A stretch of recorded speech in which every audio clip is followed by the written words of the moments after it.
Hello there reason people, PoohBear here and welcome to my channel. The other day I released a video where we can obviously come along and we can obviously click on that a button, and it's actually going to switch around many different sort of parameters or different values which will change a parameter on a device. So I've come up with a new way of actually doing this. I think it's a slightly better way, and I'm also going to expand it and give you some more hopefully creative ideas of where you can probably take this. Before we go any further, there is just a couple of things I'm going to sort of quickly touch on. Don't forget, we're in a combinator, so that one button could be changing the frequency as well as the resonance or the envelope. It could be changing any controls you want, and you can be doing it on different devices. So you could say, I'm going to click on this button, which is going to change this frequency on here, and it's going to change something else on another device.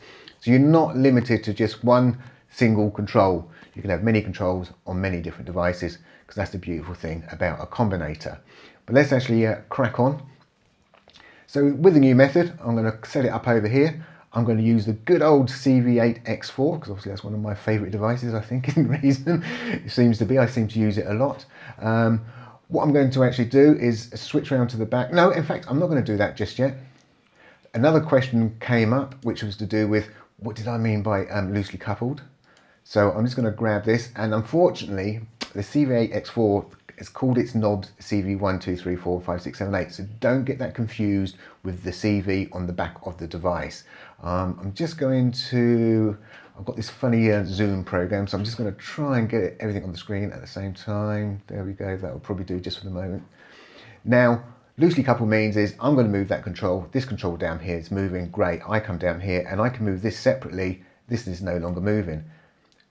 It means I can come along here and I can add another control, and I'm going to point it to exactly the same knob. There we go, CV1. So I can move this one and it would move. I can move this and it would move, and I can move that and it would move. So this one doesn't know what that one's doing. That one doesn't know what this one's doing, and neither of these know what I've done with this. So that's what we're talking about, loosely coupled. So the first thing I'm actually going to do, let's go back to what we're meant to be doing, is I'm going to select switch 1, because that's what we want to do. We want to be able to hit this switch multiple times, and we want to sort of change the values. So again, the min value is going to be we set to the max, which in this case happens to be 127. So when I click on this, this is always going to go to the max. When I turn it off, this is always going to go to the max. But what we're actually going to do is we're going to take the CV1 out, the real CV1 out, and that's going to go into CV1 in, the real CV1, and we're going to put this onto unipolar, round to the front. And again, so in here, this is the real CV. Now it's going to go to the knob CV1. There we go. And we're going to set this to 0 and 0. Now at the moment, this is going to break. Now remember I said, if you did see that other video, I said there's a little bug. It's actually not a bug. It's a simple logic gotcha. And in fact, I went back to have a look at that, and that's how I came up with this idea. Now the logic is quite straightforward. This is sending out 1 volt. When we click on the button, this is going to say to it, go to 1 volt. It's going to say, I'm already at 1 volt, and it's already sending that 1 volt. So the combinator won't pick anything up to send out the 0 volt to turn this down. And hence, so it doesn't matter that we're clicking on this, nothing's going to happen because we haven't dropped that voltage. So as soon as I move this down, you watch, I'm going to move it ever so slightly, it's going to snap down to 0. And I don't know if you saw that, it's flickering backwards and forwards. It got himself very confused. So if I try and click on this knob and push it up, and let go of it, it's always going to snap back to 0. In fact, you can see it happening there. So, and that's because it's the loops making it go round and making it go to 0 now. So now it's working. So that's just purely a logic thing which was going on there. Right, what I'm actually going to do now is I'm just going to grab another device, and in fact, let's pop down to the bottom here. So let me just expand this out.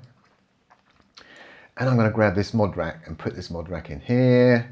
Let's zoom in, he says. Let's flip round to the back, and I'm going to take a real CV1 out of here, and I'm going to put that into the clock. Now, effectively, what we've really done there is a bit like what we've done with Thor, if you saw that video. So now when I'm clicking on this button, it doesn't matter if I click it on or off, we're going through different steps. And obviously, we can now set our different values and go off and control something.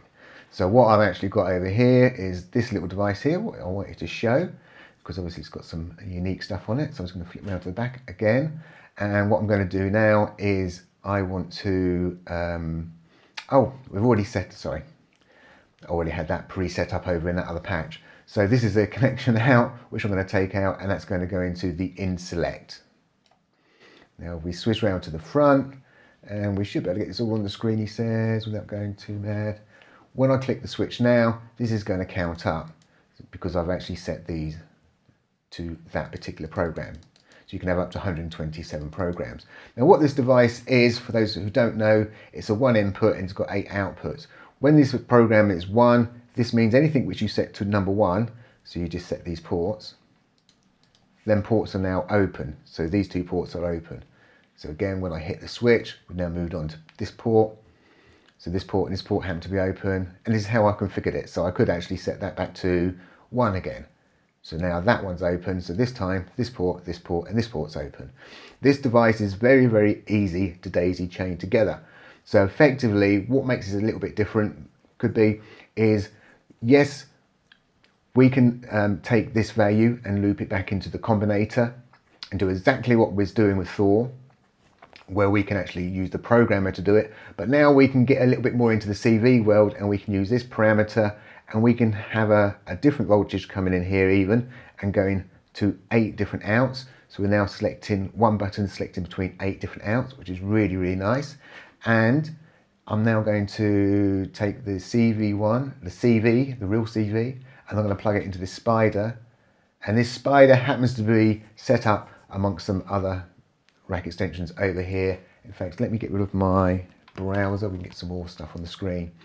Now the nice thing about this CV relay, and so obviously when I'm clicking these buttons now, you can see this is actually set up in walk mode, which means it's got 50% chance of either going forward or backwards. But we've got other devices as well. But the nice thing about this CV relay is the fact that this is 8 in going to 1 out. We've got 1 in going to 8 out, and you can obviously stack these really easily.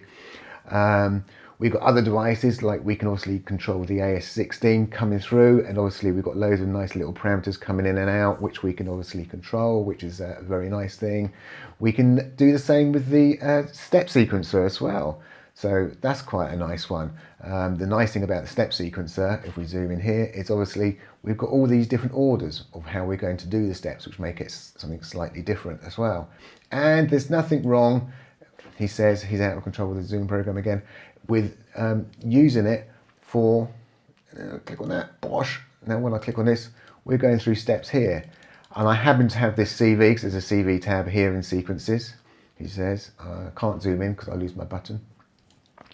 But this CV happens to have the cable coming over, and I'm changing the length in this Euclidean. Now the sequences does not have to sit on top of this player because it's actually using the physical wire, so obviously I can move that off somewhere else. So it's just some different ideas that you can maybe take this to different places, starting to wire things up really, really differently. But the main thing is really, I suppose, coming back to this one over here, is the fact that we can just use this setup. So we can just hit one button, we're going to use this as a trigger.